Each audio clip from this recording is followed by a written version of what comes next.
Hello बच्चों, नमस्कार। आज आपके फर्स्ट पेपर का टॉपिक है श्रम विभाजन।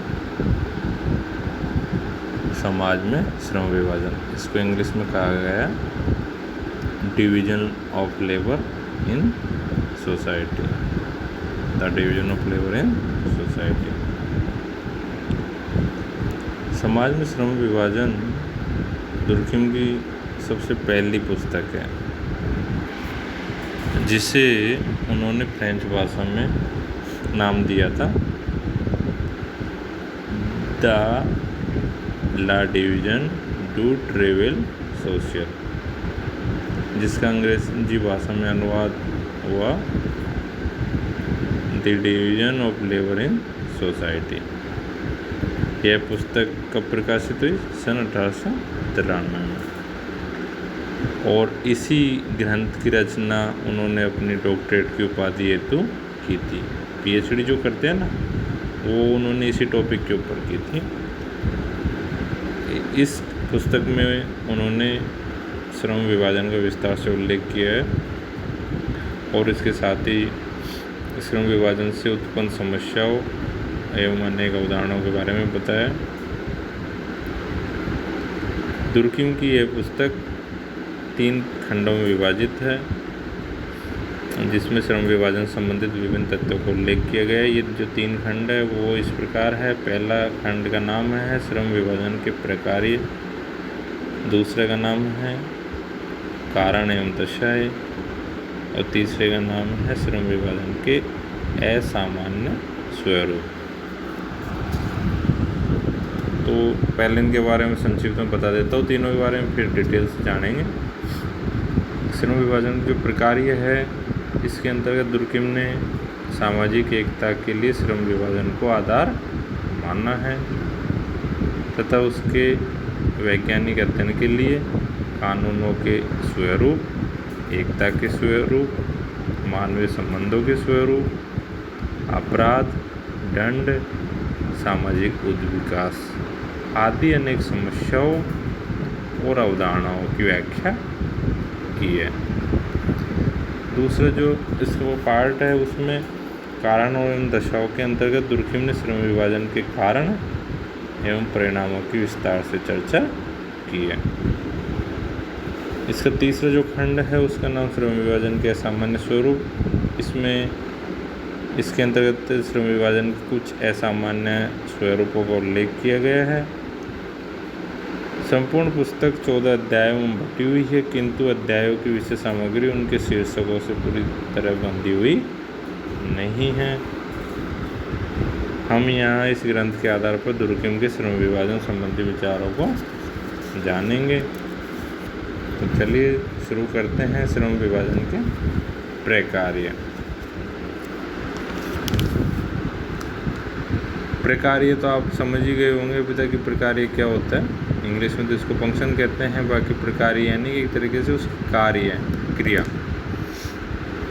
एक प्रकार्यवादी समाजशास्त्री के रूप में दुर्खिम ने सबसे पहले श्रम विभाजन के प्रकार्य का उल्लेख किया था। दुर्खिम के अनुसार श्रम विभाजन एक क्या है? सामाजिक तथ्य है। इसलिए श्रम विभाजन के प्रकार्यात्मक विश्लेषण से ही इस ग्रंथ का प्रारंभ किया गया है। सबसे पहले उन्होंने प्रकार्य शब्द के अर्थ की व्याख्या की है। उसके 2 अर्थ बताए हैं। पहला जो अर्थ है वो इसको कहा गया क्रिया या गति। दूसरा जो अर्थ है वो है क्रिया के द्वारा पूर्ण होने वाली आवश्यकता से। दुर्खिम ने प्रकार्य शब्द का प्रयोग दूसरे अर्थ में ही किया है। दूसरा कौन सा? क्रिया के द्वारा पूरी होने वाली आवश्यकता से।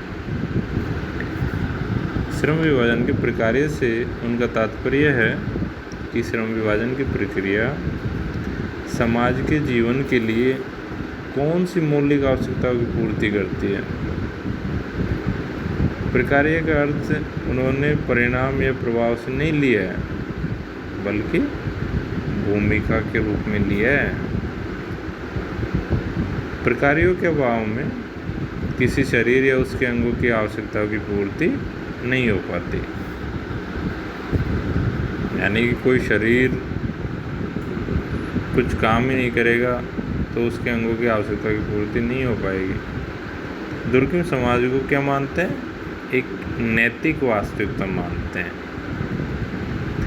नैतिक व्यवस्था के अभाव में कोई भी सामाजिक व्यवस्था अधिक समय तक नहीं चल सकती। इसीलिए किसी भी सामाजिक तथ्य का कार्य प्रकार्य क्या होना चाहिए? नैतिक होना चाहिए, स्वभाव से ही नैतिक होना चाहिए। दुर्कहिम के अनुसार नैतिकता के व्यवहार वे नियम हैं जो मानव के आचरण पर अनिवार्य रूप से लागू होते हैं और जिनके साथ समूह की अभिमति जुड़ी होती है। क्या जुड़ी होती है? अभिमति, यानी कि उनकी मन से जुड़ा होता है। इस प्रकार नैतिक तथ्य का संबंध मानव आचरण से है और श्रम विभाजन की प्रकृति भी नैतिक है। इसीलिए श्रम विभाजन का प्रकार्य भी स्वाभाविक रूप से समाज में नैतिक कार्यों को उत्पन्न करना है। क्या प्रमुख कार्य है? समाज में नैतिक कार्यों को उत्पन्न करना। श्रम विभाजन का प्रकार्य सभ्यता का विकास करना नहीं है। इसके आधार पर इसको जानते हैं अपन कि वही सभ्यता का विकास करना श्रम विभाजन का कार्य नहीं है। सामान्यतः तो यह माना जाता है कि श्रम विभाजन का प्रकार्य सभ्यता का विकास करना है, क्योंकि श्रम विभाजन के विकास के साथ साथ समाज में विशेषीकरण और उत्पादन शक्ति में वृद्धि होती है। बौद्धिक तथा भौतिक प्रगति भी होती है। सुख के उपभोग और ज्ञान का प्रसार होता है। इसलिए समाज में सभ्यता बढ़ती है। यही कारण है कि कई विद्वान श्रम विभाजन को सभ्यता का स्रोत मानते हैं, किंतु दुर्कहिम ऐसा नहीं मानते, बल्कि वो तो मानते हैं कि श्रम विभाजन का प्रकार्य सभ्यता का विकास करना नहीं है, क्योंकि स्रोत का अर्थ प्रकार्य से नहीं है। सुखों की वृद्धि या बौद्धिक एवं भौतिक प्रगति श्रम विभाजन के फलस्वरूप उत्पन्न होती है, इसलिए वे इसके परिणाम हैं, प्रकार्य नहीं है। और प्रकार्य परिणाम भी नहीं होता है। दुर्कहिम ने सभ्यता के विकास में 3 प्रकार के विकास को सम्मिलित किया है। कौन कौन सा? पहला औद्योगिक या आर्थिक, दूसरा कलात्मक एवं तीसरा वैज्ञानिक विकास।